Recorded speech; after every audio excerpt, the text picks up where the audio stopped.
Today on Locked On MLB, we're going to give due and respect to Mr. Dolan, former owner of the Cleveland Guardians.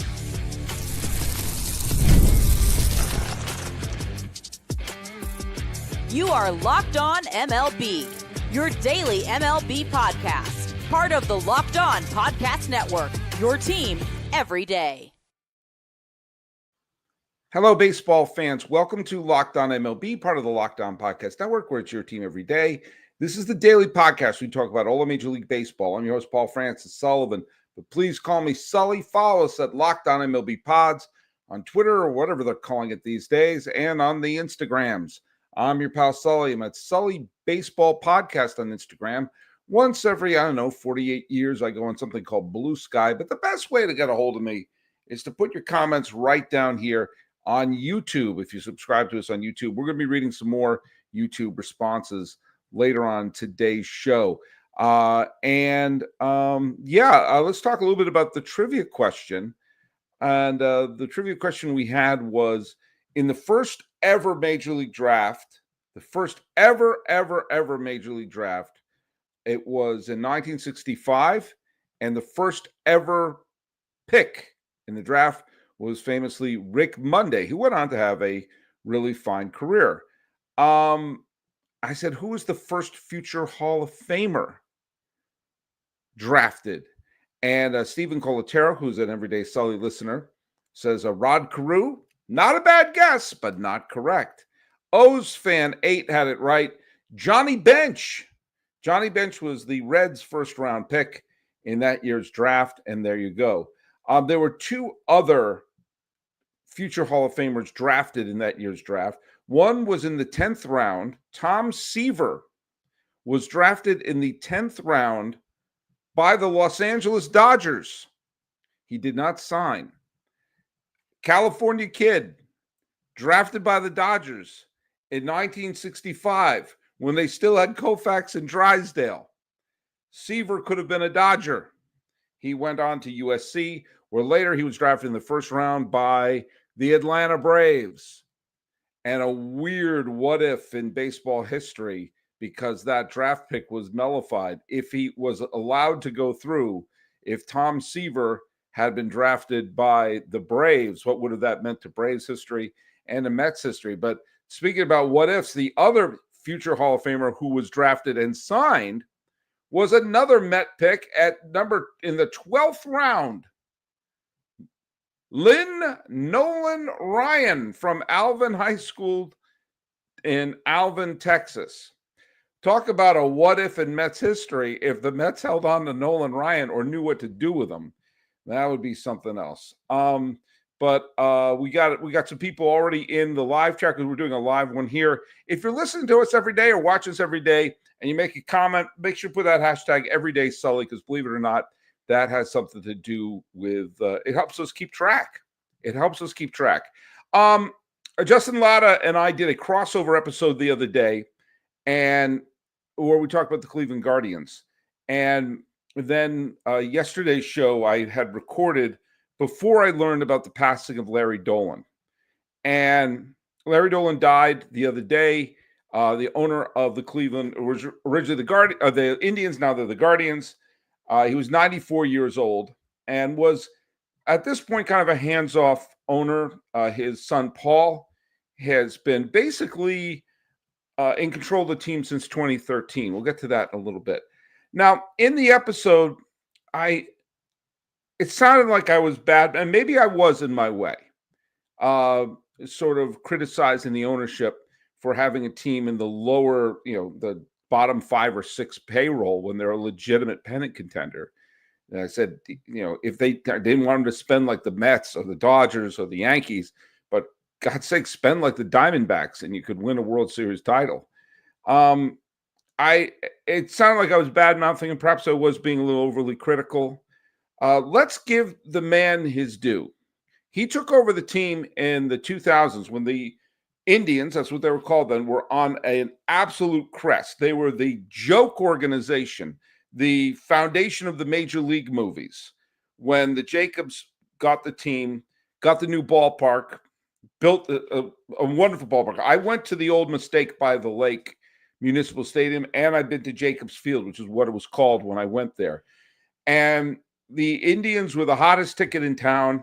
You went from tumbleweed blowing around Municipal Stadium to jam-packed and getting to Game 6 of the World Series in 1995, having a lead in the bottom of the ninth of Game 7 of the World Series in 1997, and that remarkable run where the Cleveland Indians just needed to acquire an ace.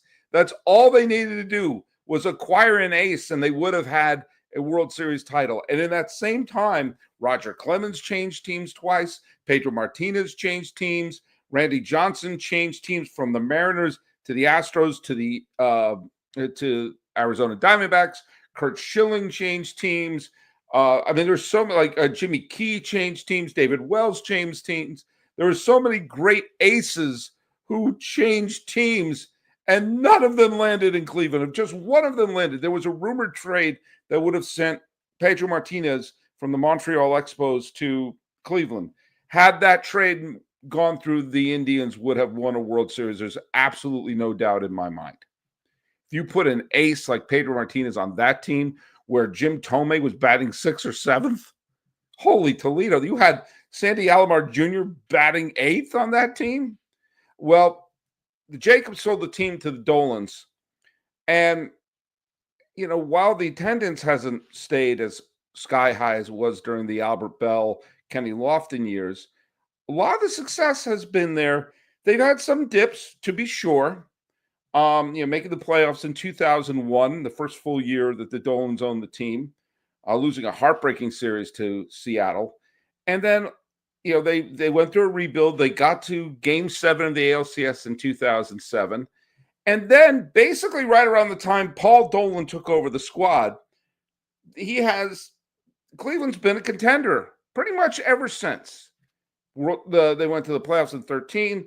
Obviously, they got to the World Series in 2016.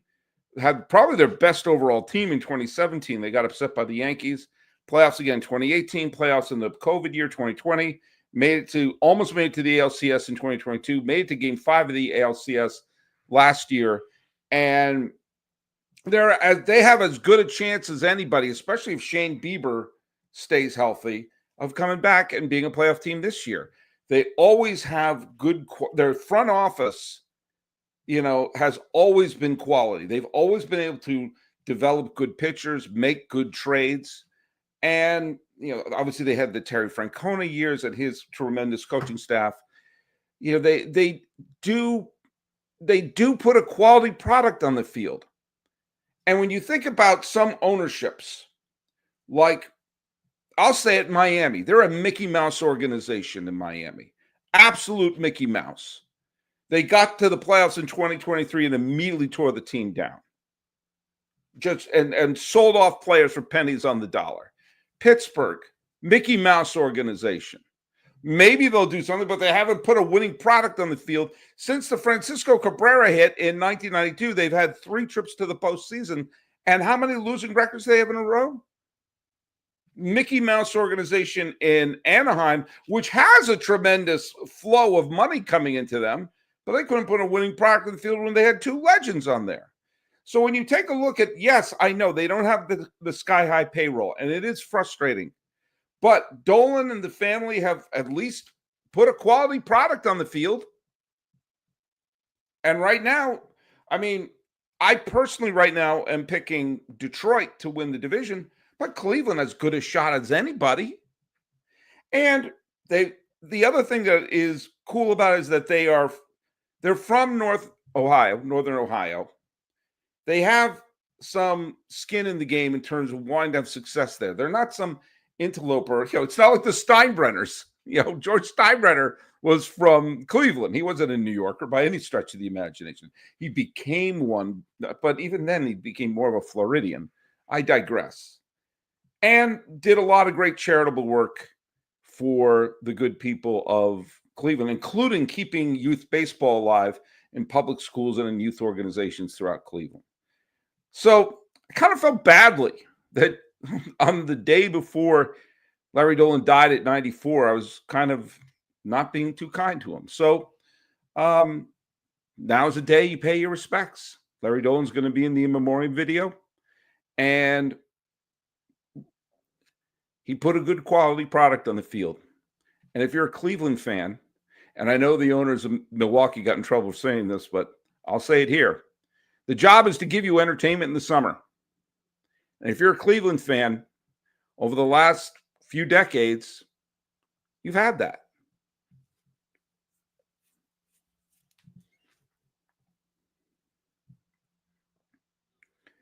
It's kind of unfair how fragile a legacy can be. That the Dolan legacy would have been totally different if Cleveland had won one of the final 3 games of the 2016 World Series. Or, true to fashion, when you had Carlos Santana, Jason Kipnis, and Francisco Lindor come up in the bottom of the 9th in a tie game against one of the great playoff chokers, absolute nerves of jello, the worst person to put on the mound in a big situation, Captain Choker Aroldis Chapman, one of the worst big game relievers you will ever see, who had coughed up the lead in the previous inning and went on to cough up lead after lead after lead for the Yankees over the next bunch of years, where he was one of the absolute worst big game closers you'll ever see, ever. And if one of them hit a home run off of Chapman, if one of them pulled a Rajay Davis or put a buzzer on him and be Jose Altuve, Cleveland would have won the World Series. They were up 3-1 and had a lead in Game 5. If that had happened, the entire Dolan legacy would be different.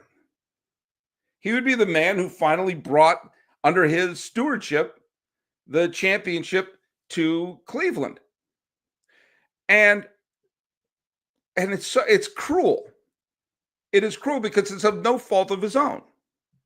Now, bringing a title to a fan base, you would think would mean you walk on water in that point of view.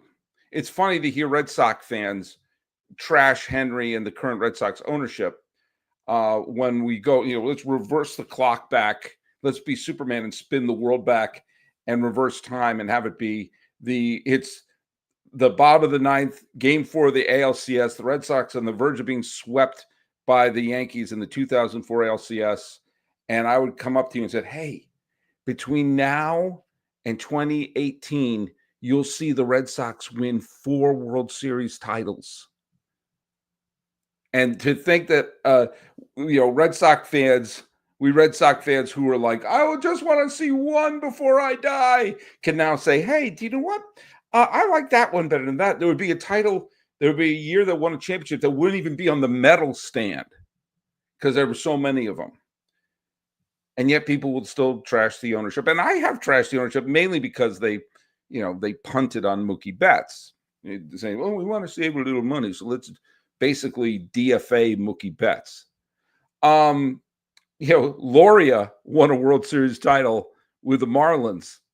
And, Loria won more titles than Dolan did or Jacobs did in Cleveland. And it seems kind of cruel. And, of course, nobody liked Loria because, of course, he ripped the team apart again.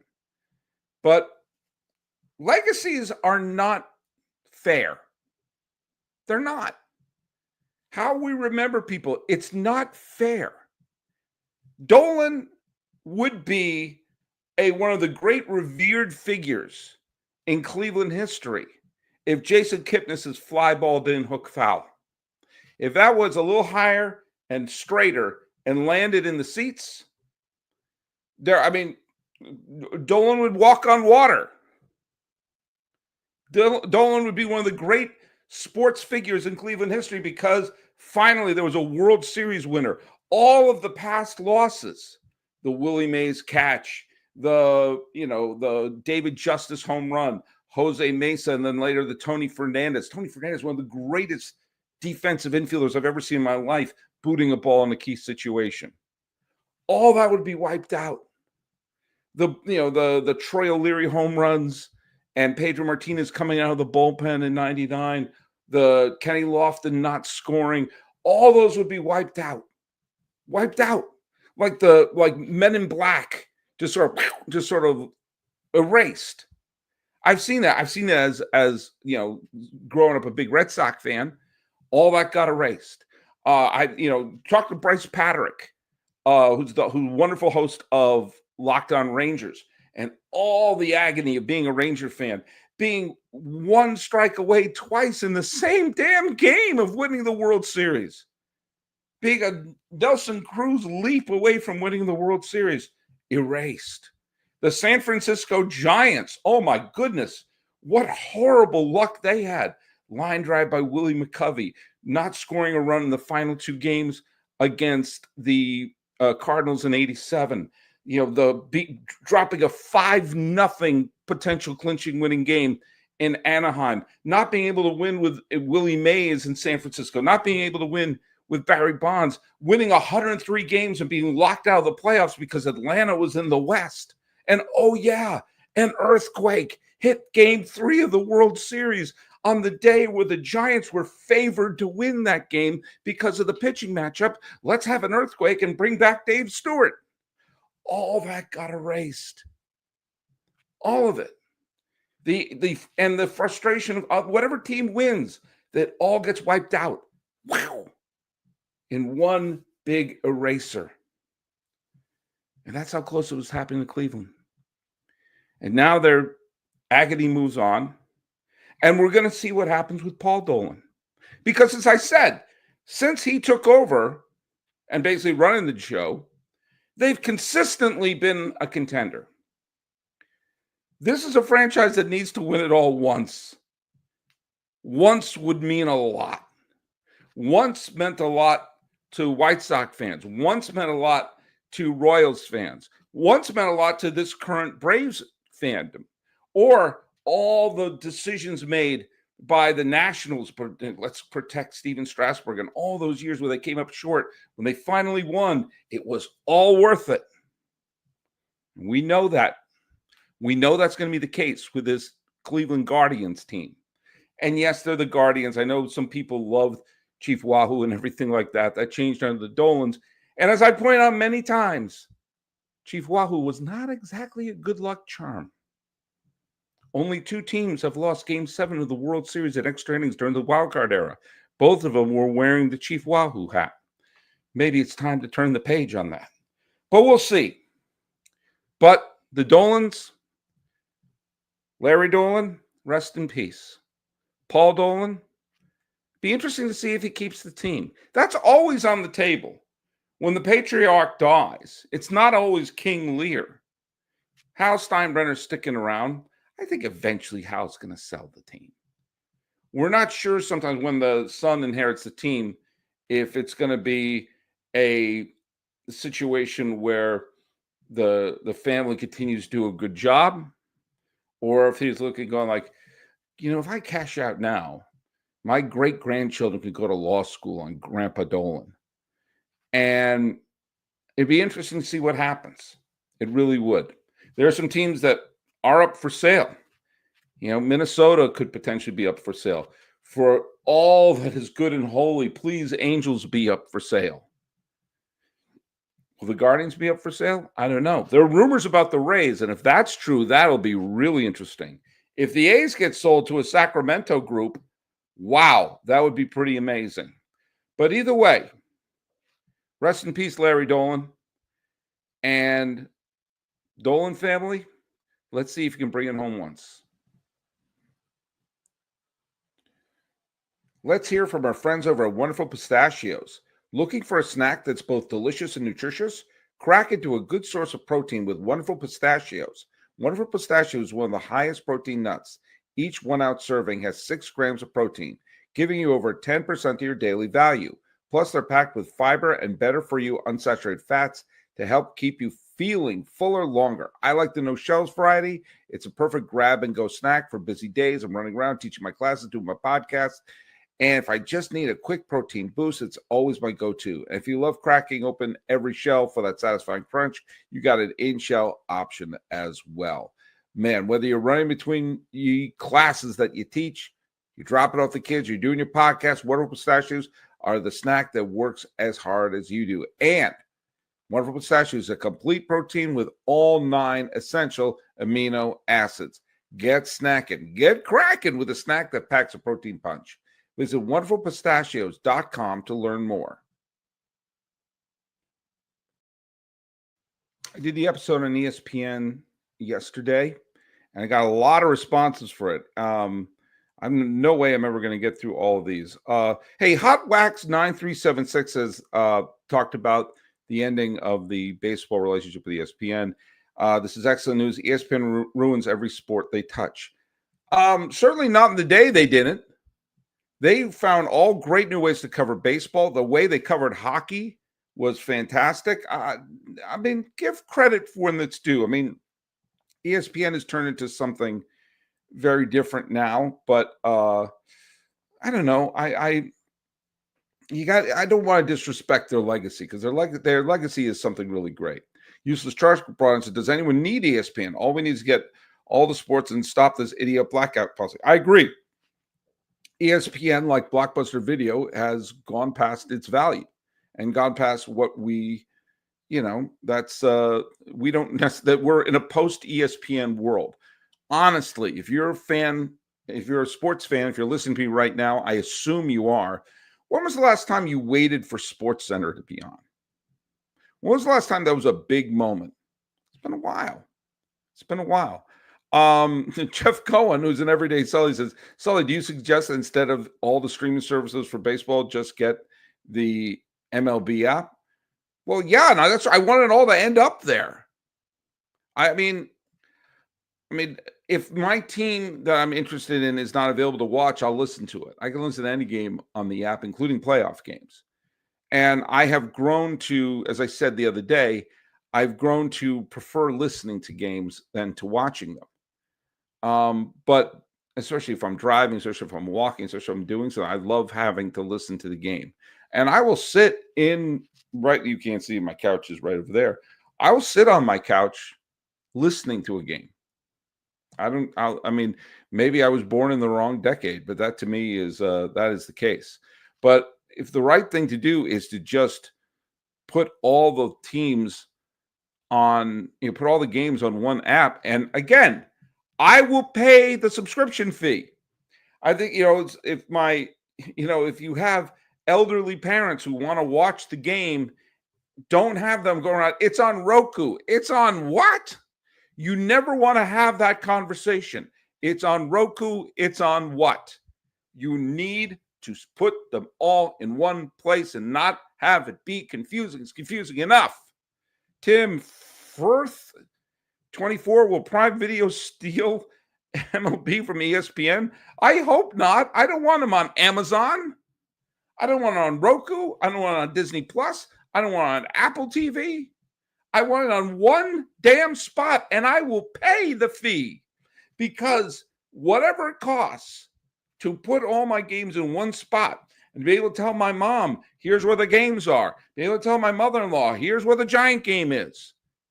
Getting a call from my mother-in-law, why can't I watch the Giants game? Because it's on Apple TV. But why isn't it on the regular show? I don't know. No one wants it on Apple TV. But MLB.TV, my buddy, Cubs fan with an 8-1908, who I know I've been to a Giant game with Cubs fan, believe it or not. I don't subscribe to MLB because they're just going to take away all the playoff games from us again. Yeah, I mean, what's going on here, folks? Again, we'll pay the subscription fee. And you could throw some of that money to Apple or whatever like that. All right? Just give us all the games in one spot. Now, Will Pina says take the smaller deal that doesn't keep you from seeking other avenues. It was basically saying that baseball should have taken the deal with ESPN because while it's time to move on from ESPN, there is no solution right now. I actually think this is this is the time to make a big decision. This is the time to take a leap. This is a time to say, you know what, we're going to do it differently now. And, jump without a net. And you also have an opportunity, if you have it, to be able to watch all the games, including watching a postseason game on the same place. You should have like multiple options because it's all going to be going. You get all the eyeballs. So if you want to have it, so you watch a national announcer. If you want to watch your local announcers, as Jet Black on Onyx says, give me my local broadcasters every day. Yeah. Imagine how cool it would be to watch the ball game with your local announcers. I would love and if you wanted to have more of an analytic announcer, then you flip, it's like flipping the sound. You can do that, right? I can watch the game with the local TV, whether the New York feed or let's say the Orioles are playing the Yankees. I can watch the Yes feed. I can watch the Masson feed. I can listen to the radio feed from Orioles, or I can listen to Susan Wallman in the feed with the Yankees. You can flip the audio on that. So why not have the extra option? You're still watching it. You're still getting the eyes and the downloads. Now let's just have it so we can enjoy it the way we want.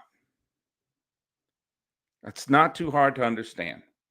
A lot of games were being played in the Cactus League and in the Grapefruit League. Travis Bazzana of the Cleveland Guardians, their big number 1 overall pick, hit a big 3-run home run in garbage time. I have a hard time getting excited about spring training results because everyone's just practicing.